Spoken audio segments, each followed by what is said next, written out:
اب ایک سوال اور ہے جو میری قوم کے بچوں کو ان دنوں میں پریشان کر رہا ہے. اکثر اتنے ٹیلی فونز آتے, اتنے میسیج آتے کہ جناب اس کا جواب کیا ہے. تو میں کوشش کر رہا ہوں ہر ممبر سے یہ جواب دوں. یہ جواب جتنا ہو سکے اتنا نشر کرو. اگر فدق سیدہ کا حق تھا تو علی نے اپنے دور حکومت میں کیوں نہیں دیا؟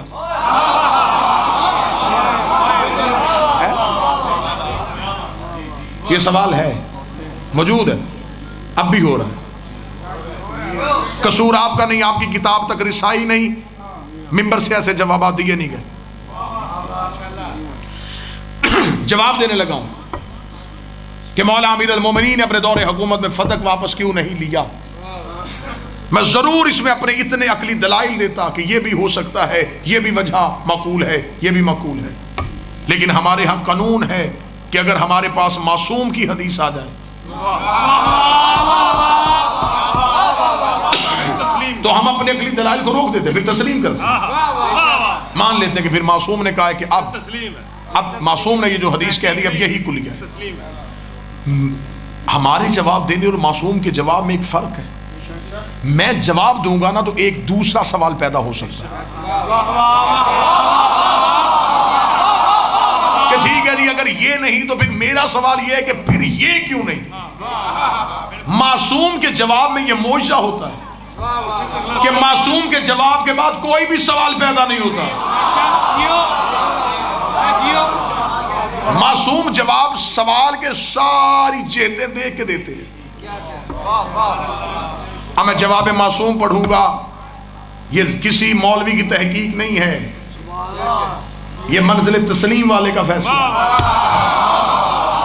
اتنا جامع جواب ہوگا کہ آپ کو دوسرا سوال ذہن میں آئے گا ہی نہیں. سرکار ششم سے پوچھا کہ مولا فتح امیر المومنین نے اپنے دور میں کیوں نہیں دیا؟ میں بالکل وہ لفظ استعمال کروں گا جو امام نے کیا. امام نے فرمایا ہم آل محمد کا یہ مزاج ہے, جو چیز ہم سے ظلماً چھین لی جائے ہم دوبارہ اس پہ اختیار اس لیے نہیں کرتے کہیں ظالم کی سزا میں کمی نہ ہو جائے. بادشاہ حسین ہاتھوں کو سلامت رکھے, یہ ہاتھ سیدہ کے مقدمے میں بطور گواہی کے لکھے جائیں.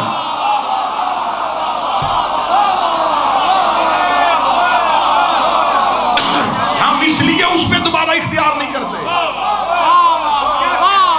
ظالم کی سزا میں کمی نہ ہو جائے. علی فتح واپس لے لیتے لعنت تو رک جاتی.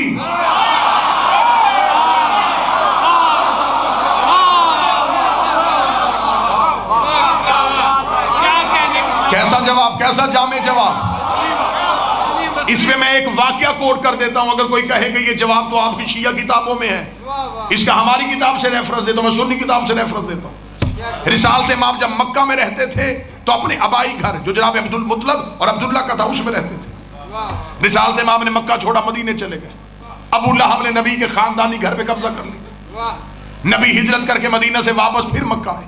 جب فتح مکہ میں نبی پہنچے, فتح مکہ میں نبی نے پہنچے تو نبی سے کہا یا رسول اللہ وہ جو آپ کا آبائی گھر تھا کیا اس کا قبضہ واپس نہیں؟ نبی نے فرمایا نہیں, میں ابو لہب پہ لعنت کو روکنا نہیں چاہتا.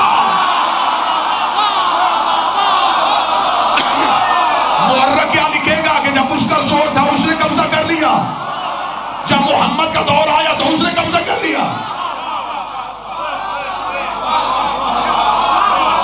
کیا میں بھی وہی فیل کروں جو اس نے کیا؟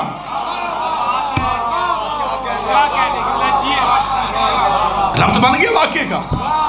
اب آؤ ایک تیسرا ربط دوں آپ کو. ایک بندے نے میرے چوتھے امام سے پوچھا فرزند رسول قتل حسین کا انتقام کس نے لینا؟ فرمایا ہمارے آخری بیٹے نے. اس نے کہا مولا آپ امام نہیں, آپ بھی تو علی کے بیٹے ہیں, آپ کی رگوں میں بھی تو علی کا لہو ہے.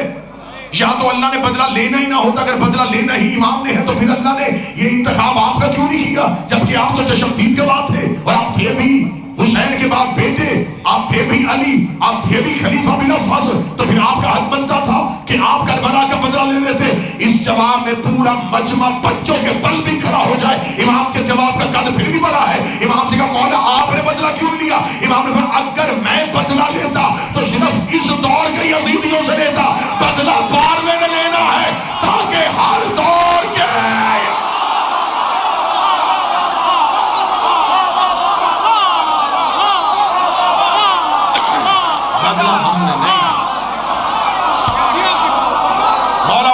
عزت عطا فرمائے. اگر میں انتقام لیتا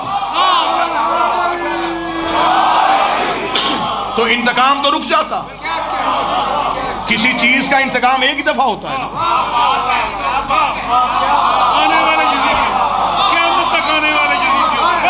قیامت تک کے یزیدیوں کو پتہ چلا.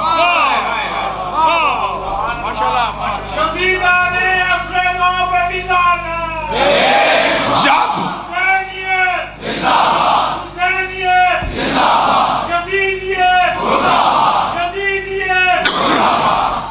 میرا سنی بھائی اگر کوئی تشریف فرمائے، اگر پہلے خلیفہ نے لے لیا تھا تو پھر آپ کی کتابوں میں لکھا ہے کہ عمر بن عبدالعزیز نے اپنے دور میں واپس کیا. وہ بھی خلیفہ، وہ بھی خلیفہ. جس نے لیا تھا وہ بھی خلیفہ، جس نے دیا. پھر دونوں میں سے حق پہ کون ہے؟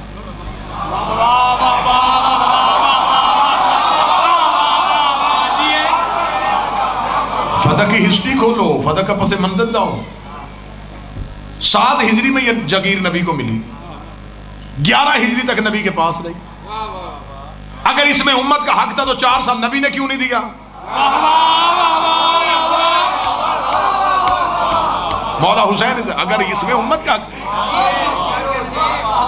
تو معاذ اللہ پہلا اعتراض تو بھی رسالت پہ آ جائے. رسول نے کیوں نہیں دیا؟ آگے چلو، حاکم نے کیا کہہ کے بی بی سے لیا تھا؟ یہ امت کا حق ہے تو پھر حاکم نے امت کو دیا کیوں نہیں؟ کوئی تو بندہ بیٹھا تو سن رہا ہے کہ نہیں؟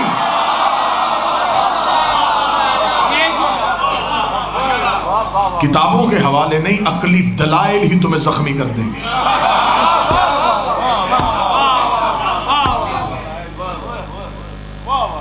ساری چیزیں چھوڑو، ایک ہی حقیقت تمہارے گلے کا پھندا بن جائے گی.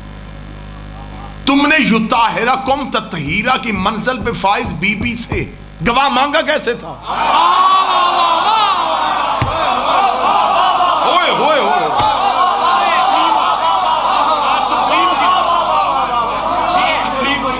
جسے اللہ نے مسند طہارت پہ فائز کیا ہے، اس سے گواہ کیوں مانگ لیا؟ پھر سیدہ تیرے جنگ لڑنے کے بھی صدقے تو نے بھی گواہیاں ایسی دی ہیں.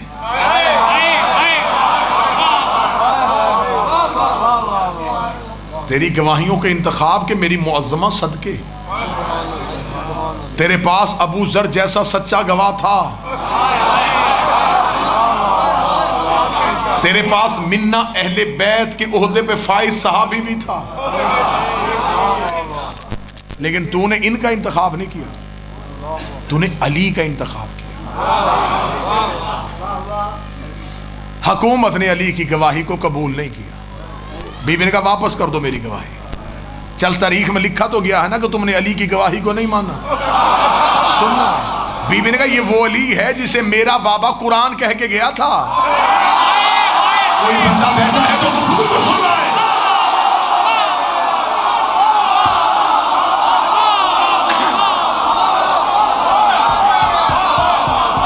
تم نے قرآن واپس کر دیا.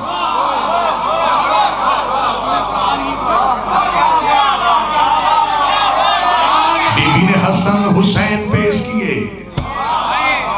بی بی نے فرمائیے میں اعتبار قرآن و نسب قرآن یہ مصطفیٰ کے بیٹے ہیں. چوتھی گواہ بی بی کی بڑی اچھی تھی، ام ایمن.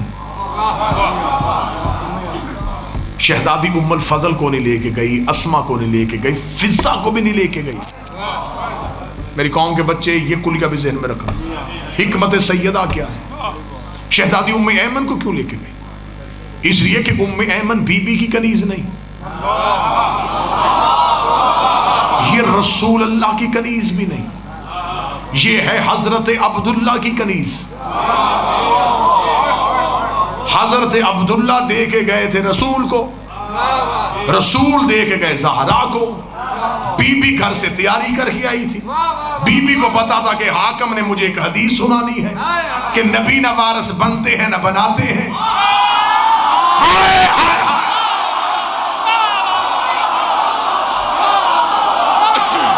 بی بی نے ام ایمن